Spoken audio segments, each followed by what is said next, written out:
Fuzzette the Tarantula.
There once lived a tarantula who answered to the name Fuzzette.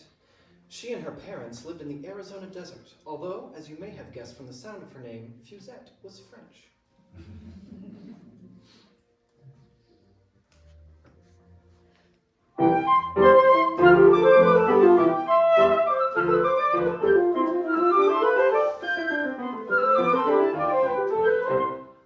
Fuzzette loved to sunbathe in the warm desert sand and would occasionally seek refuge from the sun's rays by nestling herself beneath the shade of her favorite rock. Here she would either swap stories with the other friendly tarantulas or manage to keep busy crocheting large, beautiful webs. Once, in a weaker moment, she even spelled out her name, Fuzzette, for all the neighbors to see. It was an accepted fact among those in the know that Fuzzette was one of the most gifted webstresses in the village. One hot day, she was spinning her most elaborate creation. Tears came to her eyes. "I am the most talented webstress in the village," she sobbed. "And yet I'm the only tarantula without a fur coat." And it was true. Fuzzette had lost her old fur coat in a terrible windstorm, and now she was a sorry sight indeed. Suddenly, a group of fun-loving tarantulas appeared, and Fuzzette, forgetting her troubles for the moment, joined them in a game of tag.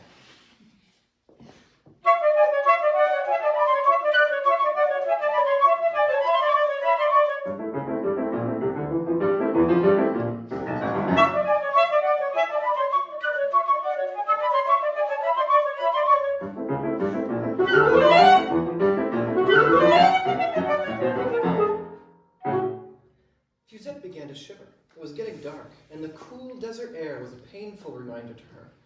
"I don't know how, but I must get myself a fur coat, even if I have to resort to pawning my webs." By the time she reached her home, a cozy, split-level cactus, Fuzzette resolved to announce her decision to her parents. "I'm going to sell my web collection to buy a fur coat," she declared. Fuzzette's father, a very proud and hard-working tarantula, refused to accept his daughter's plan.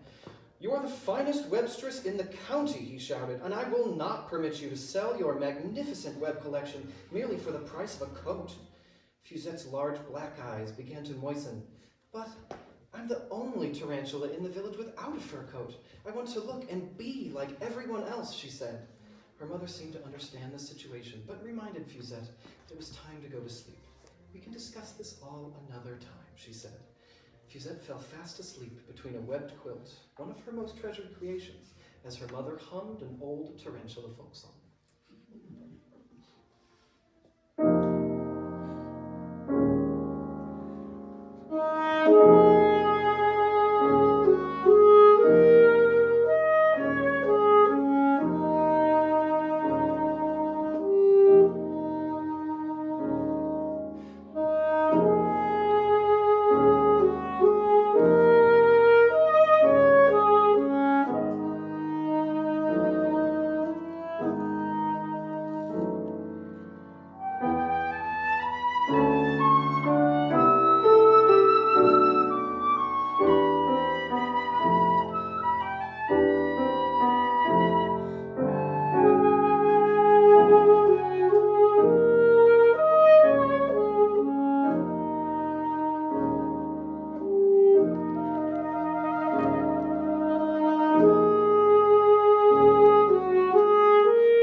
homogenized cactus milk. Her mother's eyes twinkled mischievously. "I have a surprise for you, Fuzzette," she said. "Tomorrow night we are having our annual county fair, and everyone from the village will attend." Fuzzette looked very glum and replied, "I can't go. I don't have a fur coat, and without one, I'll just look like everybody else." Fuzette's father became enraged. "Don't you ever use that word in this split-level cactus again, young lady," he cried. Fuzzette said, "All right, so I won't."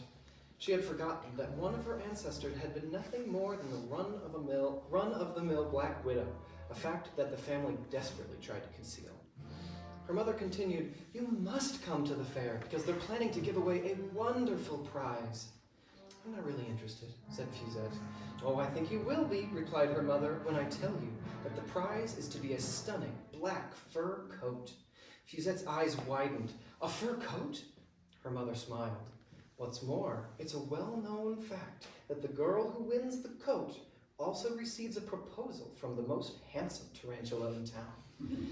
Fuzzette became so excited that she embraced her mother and danced around the room.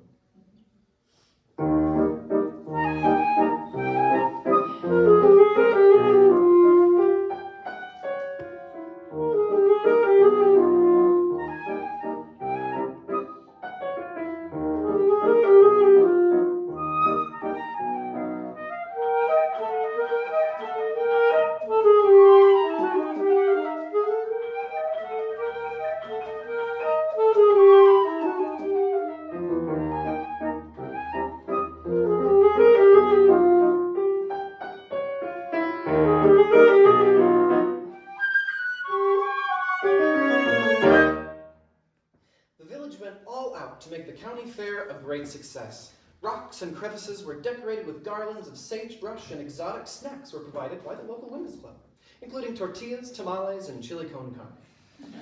The youngest tarantulas kept themselves occupied on a web-spun trampoline, while the old folks traded adventure stories. After all, they were unseen witnesses to the growth of the West. Even a few uninvited scorpions made an appearance as the village minstrels provided some dance music.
Finally, the big moment arrived as the master of ceremonies took his place on the platform and announced, "Fellow neighbors, I have the great pleasure of announcing the winner of this gorgeous imported fur coat." A hush fell over the throng as Fuzzette could almost hear her heartbeat. Besides, she noticed that the handsome Mexican tarantula Pancho was attending the festivities. And everyone was saying that the winner of the coat would be the winner of his affections. "The winner," shouted the announcer, "is Miss Crepella." Everyone went wild, except Fuzzette. She practically sobbed aloud as the winner strutted on stage to accept her furry pelt. The orchestra provided a little fanfare to Miss Crepella's victory.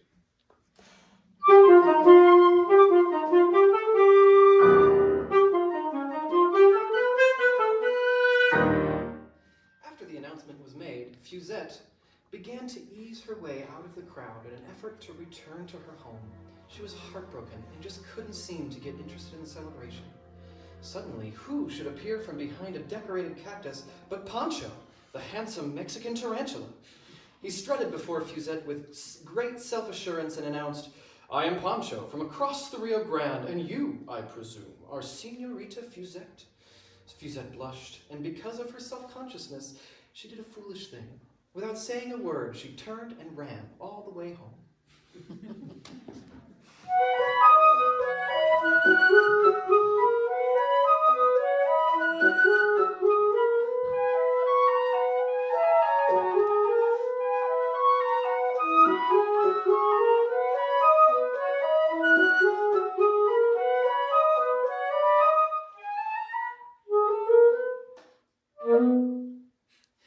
The next day, Pancho called on Fuzzette at her home. I was never one to waste words, he said, so I must tell you that I have chosen you to be my bride. But that's impossible, replied Fuzzette, as she received a gentle kick from her mother.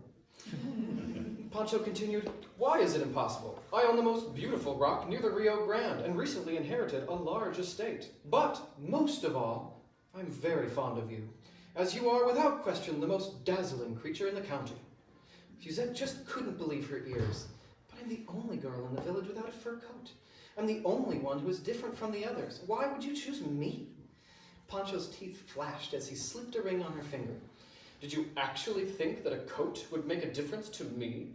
It is because you are different that I took notice of you. You are unique, Fuzzette, and that wonderful quality. But if you wish, I could easily manage to give you a fur coat. Fuzette's eyes glistened with pride. No, thank you, Pancho. I can see now that being different from the others is not such a terrible thing after all. Pancho gave a hearty laugh. Caramba, Fuzzette, you are too much. Fuzzette and Pancho were married the following day. Their home is near the Rio Grande, and Fuzzette still crochets webs in beautiful, unusual designs. The village tarantulas love her very much and have nicknamed her Fuzzette sin abrigo, which means Fuzzette without